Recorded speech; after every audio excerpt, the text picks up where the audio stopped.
Doppelgangers have been prevalent in the American imagination throughout the past century. From adaptations of Dr. Jekyll and Mr. Hyde to the Twilight Zone's mirror image to Invasion of the Body Snatchers, America's individualistic culture produces a particular horror of something or someone that looked exactly like us for a sinister purpose. American identity is built on the awareness of a national doppelganger, the ideal America, or American, and the other that threatens or undermines that identity, communists, immigrants, political and literal aliens. This awareness has also been persistent throughout American public discourse. Jacob Riis's book, How the Other Half Lives, examined immigrants living in New York City tenements in the late 1800s. Michael Harrington's The Other America expanded on the other half of the 1960s, the invisible poor of America. And of course, Martin Luther King's 1968 speech, The Other America, spawned the well-known phrase, two Americas, the Black America and the White America, two experiences, two perspectives, two realities that define America in different ways. While these works aren't talking about literal doppelgangers, they all represent the prerequisite requirement of any doppelganger story, an original and a duplicate, an other. But what do doppelgangers represent in African American media? It's not an anxiety towards being replaced by communists or immigrants. Arguably, we are already the other half. In my last video on the Emperor Jones, I talked about Frantz Fanon's idea of black people who struggle to be themselves as stereotypes perceive them. In his words, the Negro is forever in combat with his own image. In this video, I'm going to talk about media that literally shows African American characters combating their own image, versions of themselves formed by stereotype versus expectations and circumstance. These doppelgangers represent the social anxiety of Black Americans in the 21st century, the idea that Black excellence will not save us from being Black. Before I get to literal doppelgangers, I want to talk about a figurative one. Written by the current governor of Maryland, Wes Moore, The Other Wes Moore follows two black boys with the same name who were born and raised in the poverty-stricken neighborhoods of Baltimore. Both boys lived in single-parent households, were exposed to crime and drug use from a young age, and had run-ins with the police. One grows up to become an Army officer, Rhodes Scholar, and the 63rd governor of Maryland. The other is convicted to life in prison for murder. So what made the difference? Throughout the book, the author, Wes Moore, I'll call him Wes Moore Prime, questions circumstance versus personal responsibility. His mother and grandparents, seeing he was at risk, put their savings together to send him to military school. The other Wes Moore never received that type of support, ultimately following in his drug-dealing brother's footsteps.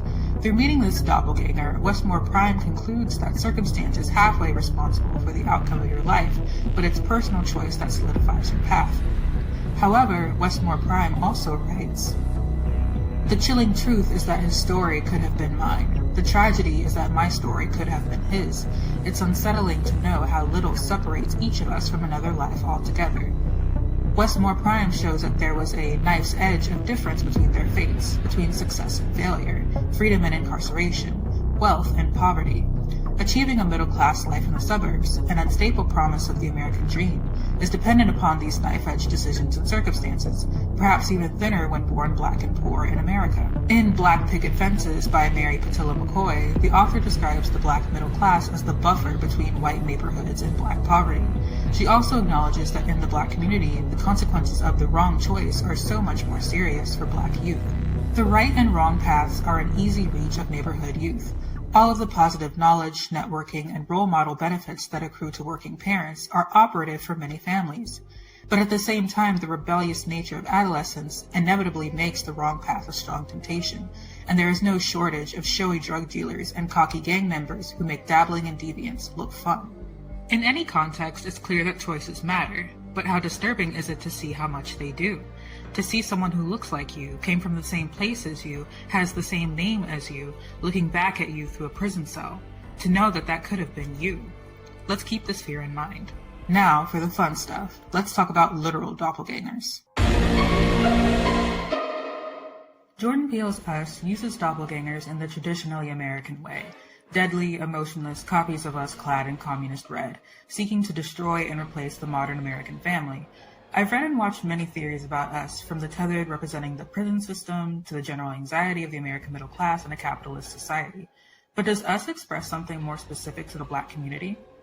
In Us, we see a middle-class black American family with a house on the beach. They worry about school becoming too expensive and encourage their daughter to set her mind on the Olympics. They are used to a life of comfort, luxury, and stability, maybe even a little too used to it.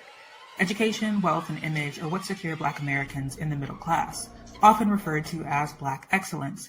Gabe wears a Howard shirt. Adelaide trained in ballet. Their daughter is talented in track and field. The son shows an interest in magic and is given room to explore it. Their lifestyle is representative of the rewards of hard work and education, proof that the American dream is finally accessible to Black Americans. But as the movie shows, there is an underlying and disturbing truth that Black excellence can hide. The Black family faces many assumptions and stereotypes that make good representation, or Black excellence, essential. This is why The Cosby Show was praised for showing a Black upper-middle-class family in the 1980s. However, this ideal picture overshadowed reality for many Black Americans at the time. As stated by Professor Mark Anthony Neal, the Huxtable family was posited as the model Black family, overriding the legitimate criticisms of Reagan-era attacks on social policies that were enacted to address social inequities the show helped obscure. No longer scratching and surviving, like in previous sitcoms such as Good Times, The Cosby Show was an overdue opportunity to portray Black life in a responsible manner. Hence the arrival of the tethered, the complete opposite of the original family, a counter-argument to the Black American dream.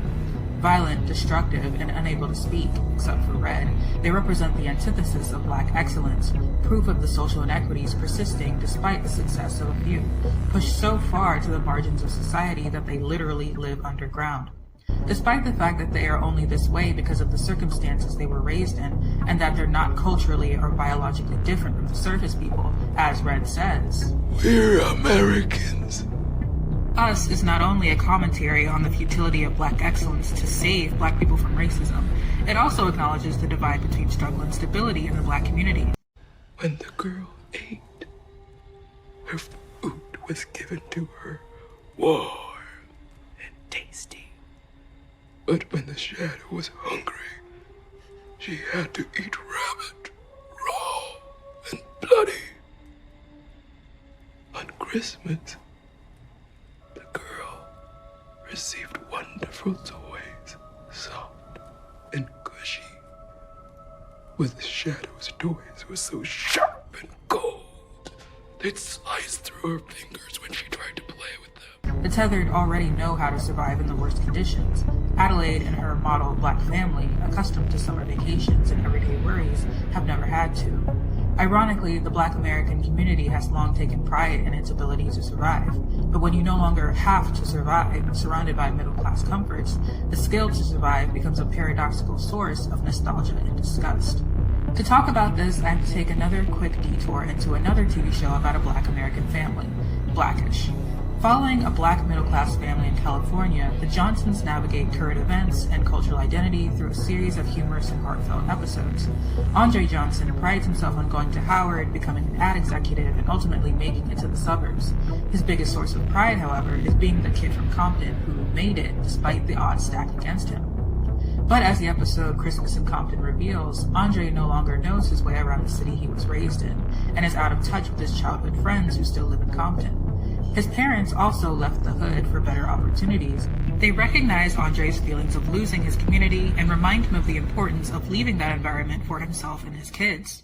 Well, at least you know why you did it. Better schools, bigger houses, fancy driveway for your fancy car, and most of all, you did it for your kids. Can you imagine Junior growing up on the streets you grew up on? Mm-hmm. He wouldn't even last a day. A day, an hour. The memory of poverty and hardship becomes pride in their survival, and even a signifier of Blackness, hence the name of the show that follows their lives in the suburbs, Black-ish. The show examines what it means to be Black in 21st century America. How Black should we be around our white coworkers? At what point are we selling out? These questions are shown to be relevant from the day we are born. The birth of their son, Devontae, raises debates of whether they should give him such a Black name because of the instant judgments he'll face as a Black man in America. And the only reason we're not naming our son Devontae is so people won't know right away that he's Black. I hate the fact that when something is Black, the world sees it as bad. In Blackish, the lines between authenticity and performance, survival and stability, Black and Blackish are constantly questioned. Here I'll note that the show even has an episode where the characters dress up like the family from Us. Like Andre, Adelaide becomes Black-ish by leaving the struggle she was born into, even struggling to snap on beat to a rap song. However, unlike Andre, she does this at the expense of someone else, Red. For the Tethered, there is no transition to the surface or the suburbs that can be accomplished without violence. But as the movie shows, there is another way out. A way that saves us from poverty, but not from blackness. Excellence. We know these celebrity stories of making it out of the hood through music or sport or acceptance to college. An economic rapture from the struggle. Even Red understands the freedom from poverty that excellence provides. She even says that her revolution only happened because she was forced to imitate Adelaide Above, dancing ballet. And to think, if it weren't for you, I never would have danced at all. But will this only begin the next cycle of performance in exchange for stability? Let's continue the conversation with the next section. Can I kick it? Yo, yes you can. The Proud Family is a classic Disney Channel show from the early 2000s, following Penny Proud, her family, and her friends through many wild adventures. One of the wildest being in the Proud Family movie, where Penny and her family went a trip to an island from a shady doctor named Marcus Garvey Carver II. During their trip, Dr. Carver creates clones of them to steal a formula from Oscar Proud's house on the mainland, all a part of a scheme to make an army of peanuts and, of course, take over the world. In the Proud Family movie, we also see literal doppelgangers replace the middle-class black family. Like the Tethered, the Proud Family clones are clearly stronger than their original counterparts, in a way, built to survive. Compared to the original family, the clones represent a version of them that would not fit suitable standards of the black middle class. In Chris Rock's infamous segment, Black People and Niggas, he says, "Everything white people don't like about black people really don't like about black people." Rock is criticizing the ignorance and hooliganism that disrupts the comfort and image of black people who just want to live their lives in America. He separates niggas as the ones who act a fool or match stereotypes of black people, the other within the other half who reflect badly on the whole. Knowing how American society already views black people, there is often anxiety, fear, and anger towards those who justify stereotypes. We see a version of this in the Proud Family movie. Upon reaching the house, it is clear that the clones aren't accustomed to middle-class life. Quite notably, the clone version of Trudy speaks with a hood accent. Oh, snap, you talking about food. Yo, your boy OPZ's taking care of that. Clone Oscar turns out to be a beast at stuffball, which resembles basketball, and hip-hop dance, even wearing a dark hoodie until the end of the film. The real Penny, who accidentally comes home with a clone version of her family, calls out their abnormal behavior. In fact, I wish this whole family started acting normal again. I'm exhausted from staying up all night because nobody's giving me a curfew. The house is a mess because no one's making me do any chores. Phoebe and Cece stink. And if I ever have to even look at another hot dog again, I'm gonna be sick. The behavior of the clones, suiting stereotypes of black people, is the direct opposite of the original Proud Family. Just like us, we also see how the clones represent a divide between struggle and stability in the black community. The Proud Family clones are eventually defeated by the exposure to another life not defined by survival or struggle. The clones were designed with one thing in mind, the mission. That is, until they reach the mainland. This helps the real Proud Family escape at the end, as the real Penny reminds clone Oscar of the hot dogs that he fell in love with during the mission. Once reminded of this, clone Oscar turns on the other clones. No longer driven by survival or the mission, he cashes it in for a literal taste of the middle class. Do it for the hot dogs! Hot dogs? I do like hot dogs. In the reboot of the show, The Proud Family, Louder and Prouder, the clones return and kidnap the original Proud Family in an episode that is an homage to Jordan Peele's film, Us Again. They bring them to a darker, desolate version of the real world. This time, the Proud Family clones are no longer on the mission, but seeking something else. We brought you here, love, to teach us the secret of happiness. The clones see their originals as naturally happy, due to their lives in the real world. But the original Oscar counters their hopes with, "Oh, you picked the wrong family, buddy. We're about as happy as New York Knicks fans." Contrary to what we are taught about the American dream, economic success or stability is not the secret to happiness for the average black person in America. In her article, The Mirage of the Black Middle Class, Ann Helen Peterson discusses the economic and social insecurity of the black middle class. Even when black Americans reach an income level that situates them in the middle class, there's still a matrix of discriminatory systems that make it difficult for them to gain the stability, the wealth, that theoretically accompanies middle class existence. Paying off student debt, the inability to rely on parents, the desire to save for a rainy day or college funds, and the lack of generational wealth cause stress for Black people attempting to stay above a certain income level. This balancing act also requires performance for one's own sake as well as their community. Peterson describes an interview with one Black woman who was always vigilant in attitude and appearance to never give her employers a reason to avoid hiring Black women in the future. Another man, because he kept his hair in cornrows, felt the need to dress in a way that offset it, always neat and nice. The intersections between performance and stability in the Black middle class are clear, even to the Proud Family clones. In Us Again, clone Penny speaks with a Valley Girl accent. Who are you? I don't know. Like, your worst nightmare? Clone Trudy speaks like a doting and devoted housewife. We apologize for any inconvenience, but I especially apologize to you, my dear husband. They are trying new masks, new performances to achieve happiness and stability. The real Penny's advice to her family's clones is to find happiness in each other. And although the real Penny awakens to find it was just a dream, the ending implies that this is actually a repetitive nightmare, a dark routine of imitation, illusion, and performance in the pursuit of happiness. Let's go back to Chris Rock's set, the other half that reflects on the whole. It's this dilemma of behavior within the Black community that inspires the clones of They Clone Tyrone. In They Clone Tyrone, we see Black American doppelgangers that don't involve Black excellence, the suburbs, or the middle class at all. In the movie, Fontaine, a drug dealer in the Glen, finds out that he, the prostitute Yo-Yo, and the pimp Slick Charles are all being watched by the government. The world that they live in is a parody of blaxploitation film, with fried chicken and malt liquor injected with drugs to make the Black population easier to control. They discover a secret lab with multiple clones of Slick Charles and Fontaine, and that the government is conducting mind control experiments on Black people. The white man in charge of the agency, Nixon, explains that the clones of the stereotypes, the pimp and the drug dealer, are meant to maintain the cycles of crime and self-sabotage in the Black community. That way, nobody will ever know about the experiments going on in the ghetto because they will never care. Well, if we were to pull you all off the street, there'd be 3 Starbucks here by Tuesday. And there goes our control setting. So yeah, we use you to keep the place, well, undisturbed. Lets us experiment on the good people here in peace. So the only reason I exist is to keep the place fucked up?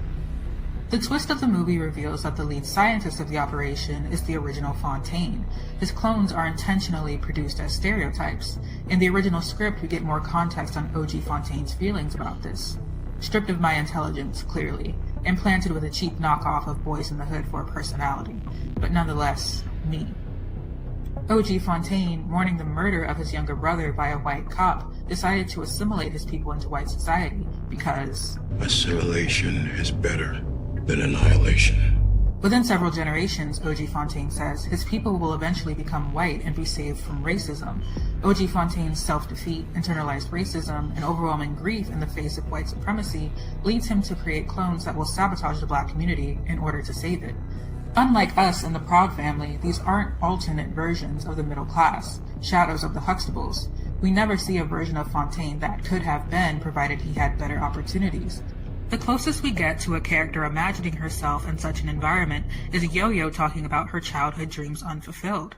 Yeah, I wanted to be in New York, chasing down leads for the fucking Times, or fucking in the Caribbean, scuba diving, looking for lost treasure and shit, but I'm here.